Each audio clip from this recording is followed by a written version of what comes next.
Bismillahirrahmanirrahim. Assalamualaikum warahmatullahi wabarakatuh.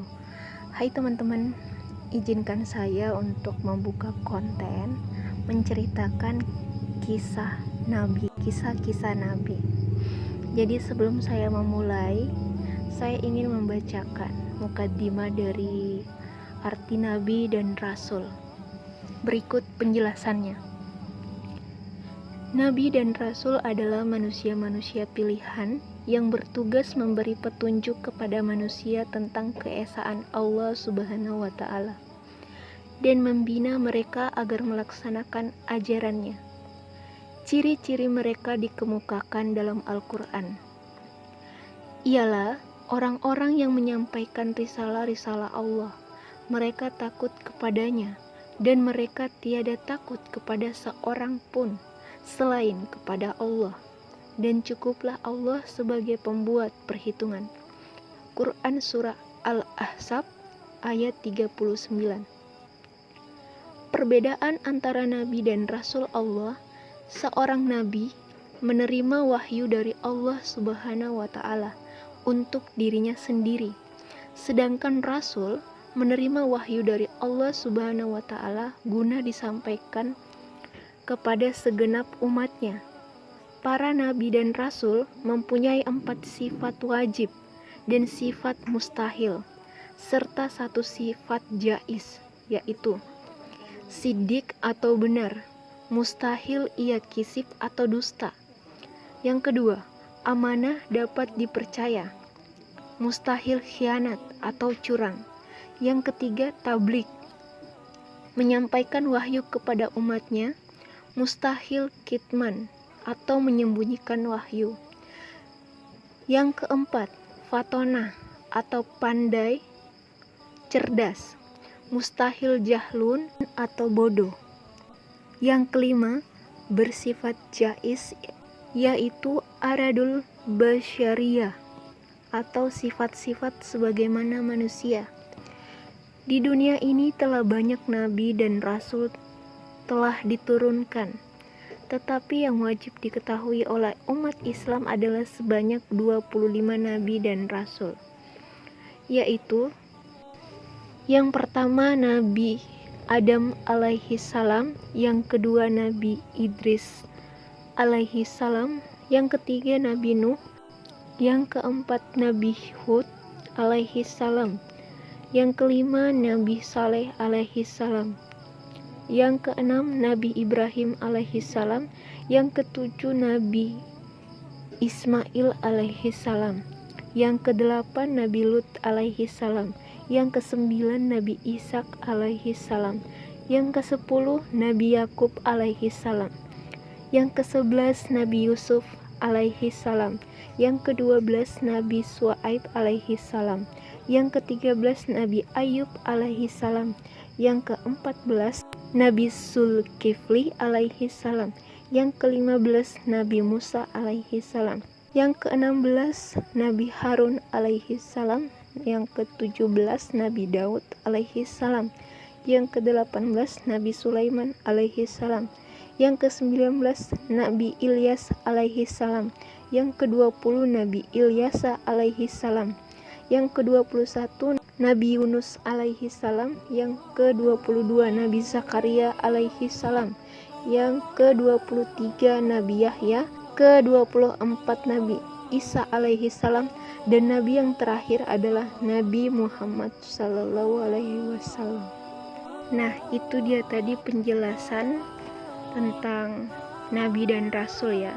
Langsung saja saya ceritakan Nabi yang pertama, yaitu Nabi Adam alaihi salam. Berikut kisahnya. Kisah Nabi Adam alaihi salam. Setelah Allah Subhanahu wa Ta'ala menciptakan bumi dengan gunung-gunungnya, laut-lautannya, dan tumbuh-tumbuhannya, menciptakan langit dengan mataharinya, bulan dan bintang-bintangnya yang bergemerlapan, menciptakan malaikat-malaikatnya ialah sejenis makhluk halus yang diciptakan untuk beribadah, menjadi perantara antara Zat yang Maha Kuasa dengan hamba-hamba, terutama para rasul dan nabinya. Maka tibalah kehendak Allah Subhanahu wa Ta'ala untuk menciptakan sejenis makhluk lain yang akan menghuni dan mengisi bumi, memeliharanya, menikmati tumbuh-tumbuhannya, mengelola kekayaan yang terpendam di dalamnya, dan berkembang biak turun-temurun, waris mewarisi sepanjang masa yang telah ditakdirkan baginya. Kekhawatiran para malaikat. Para malaikat ketika diberitahukan oleh Allah Subhanahu wa Ta'ala akan kehendaknya menciptakan makhluk lain itu, mereka khawatir kalau kehendak Allah menciptakan makhluk yang lain itu disebabkan kelalaian mereka dalam ibadah dan menjalankan tugas atau karena pelanggaran yang mereka lakukan tanpa disadari. Berkata mereka kepada Allah Subhanahu wa Ta'ala, "Wahai Tuhan kami, buat apa Tuhan menciptakan makhluk lain selain kami? Padahal kami selalu bertasbih, bertahmid, melakukan ibadah, dan mengagungkan nama-Mu tanpa henti-hentinya. Sedangkan makhluk yang Tuhan akan ciptakan dan turunkan ke bumi itu niscaya akan bertengkar satu dengan lain, akan saling bunuh-membunuh, berebutan menguasai kekayaan alam yang terlihat di atasnya dan terpendam di dalamnya, sehingga akan terjadilah kerusakan dan kehancuran di atas bumi yang Tuhan ciptakan itu." Allah berfirman, menghilangkan kekhawatiran para malaikat itu, "Aku mengetahui apa yang kamu tidak ketahui, dan aku sendirilah yang mengetahui hikmat penguasaan Bani Adam atas bumiku. Bila aku telah menciptakannya dan meniupkan roh kepadanya, bersujudlah kamu di hadapan makhluk baru itu sebagai penghormatan dan bukan sebagai sujud ibadah. Karena Allah Subhanahu wa Ta'ala melarang hambanya beribadah kepada sesama makhluknya." Kemudian diciptakanlah Adam oleh Allah Subhanahu wa Ta'ala dari segumpal tanah liat, kering dan lumpur hitam yang berbentuk. Setelah disempurnakan bentuknya, ditiupkanlah roh ciptaan Tuhan ke dalamnya, dan berdirilah ia tegak menjadi manusia yang sempurna. Iblis membangkang. Iblis membangkang dan enggan mematuhi perintah Allah seperti para malaikat yang lain, yang segera bersujud di hadapan Adam sebagai penghormatan bagi makhluk Allah yang akan diberi amanat menguasai bumi dengan segala apa yang hidup dan tumbuh di atasnya, serta yang terpendam di dalamnya. Iblis merasa dirinya lebih mulia, lebih utama, dan lebih agung dari Adam, karena iblis diciptakan dari unsur api, sedang Adam dari tanah dan lumpur. Kebanggaannya dengan asal-usulnya menjadikan ia sombong dan merasa rendah untuk bersujud menghormati Adam seperti para malaikat yang lain. Walaupun diperintah oleh Allah, Tuhan bertanya kepada iblis, "Apakah yang mencegahmu sujud menghormati sesuatu yang telah aku ciptakan dengan tanganku?" Iblis menjawab, "Aku adalah lebih mulia dan lebih unggul dari dia. Engkau ciptakan aku dari api dan menciptakannya dari lumpur." Karena kesombongan, kecongkakan, dan pembangkangannya melakukan sujud yang diperintahkan, maka Allah menghukum iblis dengan mengusir dari surga dan mengeluarkannya dari barisan malaikat dengan disertai kutukan dan laknat yang akan melekat pada dirinya hingga hari kiamat.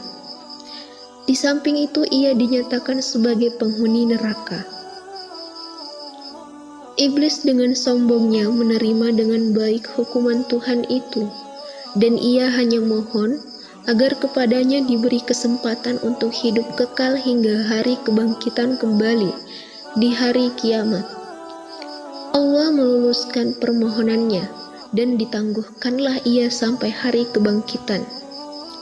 Tidak berterima kasih dan bersyukur atas pemberian jaminan itu, bahkan sebaliknya, ia mengancam akan menyesatkan Adam sebagai sebab terusirnya dia dari surga dan dikeluarkannya dari barisan malaikat, dan akan mendatangi anak-anak keturunannya dari segala sudut untuk memujuk mereka meninggalkan jalan yang lurus dan bersamanya menempuh jalan yang sesat, mengajak mereka melakukan maksiat dan hal-hal yang terlarang, menggoda mereka supaya melalaikan perintah-perintah agama dan mempengaruhi mereka agar tidak bersyukur dan beramal soleh.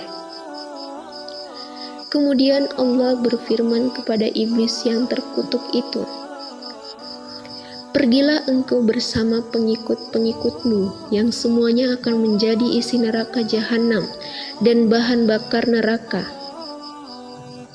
Engkau tidak akan berdaya menyesatkan hamba-hambaku yang telah beriman kepadaku dengan sepenuh hatinya dan memiliki akidah yang mantap yang tidak akan tergoyah oleh rayuanmu, walaupun engkau menggunakan segala kepandaianmu menghasut dan menfitnah." Pengetahuan Adam tentang nama-nama benda. Allah hendak menghilangkan anggapan rendah para malaikat terhadap Adam dan meyakinkan mereka akan kebenaran hikmatnya menunjuk Adam sebagai penguasa bumi. Maka diajarkanlah kepada Adam nama-nama benda yang berada di alam semesta. Kemudian diperagakanlah benda-benda itu di depan para malaikat, seraya berkata, "Cobalah sebutkan bagiku nama benda-benda itu, jika kamu benar merasa lebih mengetahui dan lebih mengerti dari Adam." Para malaikat tidak berdaya memenuhi tantangan Allah untuk menyebut nama-nama benda yang berada di depan mereka. Mereka mengakui ketidaksanggupan mereka dengan berkata, "Maha Agung Engkau. Sesungguhnya kami tidak memiliki pengetahuan tentang sesuatu kecuali apa yang Tuhan ajarkan kepada kami. Sesungguhnya Engkaulah yang Maha Mengetahui dan Maha Bijaksana." Adam lalu diperintahkan oleh Allah untuk memberitahukan nama-nama itu kepada para malaikat. Dan setelah diberitahukan oleh Adam, berfirmanlah Allah kepada mereka, "Bukankah aku telah katakan kepadamu bahwa aku mengetahui rahasia langit dan bumi dan mengetahui apa yang kamu lahirkan dan apa yang kamu sembunyikan?" Adam menghuni syurga. Adam diberi tempat oleh Allah di syurga dan baginya diciptakanlah Hawa untuk mendampinginya dan menjadi teman hidupnya, menghilangkan rasa kesepiannya dan melengkapi keperluan fitrahnya untuk mengembangkan keturunan. Menurut cerita para ulama, Hawa diciptakan oleh Allah dari salah satu tulang rusuk Adam yang di sebelah kiri di waktu ia masih tidur, sehingga ketika ia terjaga, ia melihat Hawa sudah berada di sampingnya. Ia ditanya oleh malaikat, "Wahai Adam, apa dan siapakah makhluk yang berada di sampingmu itu?" Berkatalah Adam, "Seorang perempuan, sesuai dengan fitrah yang telah diilhamkan oleh Allah kepadanya." "Siapa namanya?" tanya malaikat lagi. "Hawa," jawab Adam. "Untuk apa Tuhan menciptakan makhluk ini?" tanya malaikat lagi. Adam menjawab, "Untuk mendampingiku, memberi kebahagiaan bagiku, dan mengisi keperluan hidupku sesuai dengan kehendak Allah." Allah berpesan kepada Adam, tinggallah engkau bersama istrimu di surga. Rasakanlah kenikmatan yang berlimpah-limpah di dalamnya. Rasailah dan makanlah buah-buahan yang lezat, yang terdapat di dalamnya sepuas hatimu dan sekehendak nafsumu. Kamu tidak akan mengalami atau merasa lapar, dahaga ataupun letih selama kamu berada di dalamnya. Akan tetapi, aku ingatkan, janganlah makan buah dari pohon ini yang akan menyebabkan kamu celaka dan termasuk orang-orang yang zalim. Ketahuilah bahwa iblis itu adalah musuhmu dan musuh istrimu. Ia akan berusaha membujuk kamu dan menyeret kamu keluar dari surga, sehingga hilanglah kebahagiaan yang kamu sedang nikmati ini. Iblis mulai beraksi sesuai dengan ancaman yang diucapkan ketika diusir oleh Allah dari surga akibat pembangkangannya, dan terdorong pula oleh rasa iri hati dan dengki terhadap Adam yang menjadi sebab sampai ia terkutuk dan terlaknat selama-lamanya. Tersingkir dari singgasana kebesarannya, iblis mulai menunjukkan rancangan penyesatannya kepada Adam dan Hawa yang sedang hidup berdua di surga yang tentram, damai, dan bahagia. Ia menyatakan kepada mereka bahwa ia adalah kawan mereka dan ingin memberi nasihat dan petunjuk untuk kebaikan dan mengekalkan kebahagiaan mereka. Segala cara dan kata-kata halus digunakan oleh iblis untuk mendapatkan kepercayaan Adam dan Hawa bahwa ia betul-betul jujur dalam nasihat dan petunjuknya kepada mereka. Ia membisikkan kepada mereka bahwa larangan Tuhan kepada mereka memakan buah-buah yang ditunjuk itu adalah karena dengan memakan buah itu mereka akan menjelma menjadi malaikat dan akan hidup kekal. Diulang-ulangilah bujukannya dengan menunjukkan akan harumnya bau pohon yang dilarang. Yang dilarang indah bentuk buahnya dan lezat rasanya, sehingga pada akhirnya termakanlah bujukan yang halus itu oleh Adam dan Hawa dan dilanggarlah larangan Tuhan. Allah mencela perbuatan mereka itu dan berfirman yang bermaksud, tidakkah aku mencegah kamu mendekati pohon itu dan memakan dari buahnya, dan tidakkah aku telah ingatkan kamu bahwa syaitan itu adalah musuhmu yang nyata? Adam dan Hawa mendengar firman Allah itu.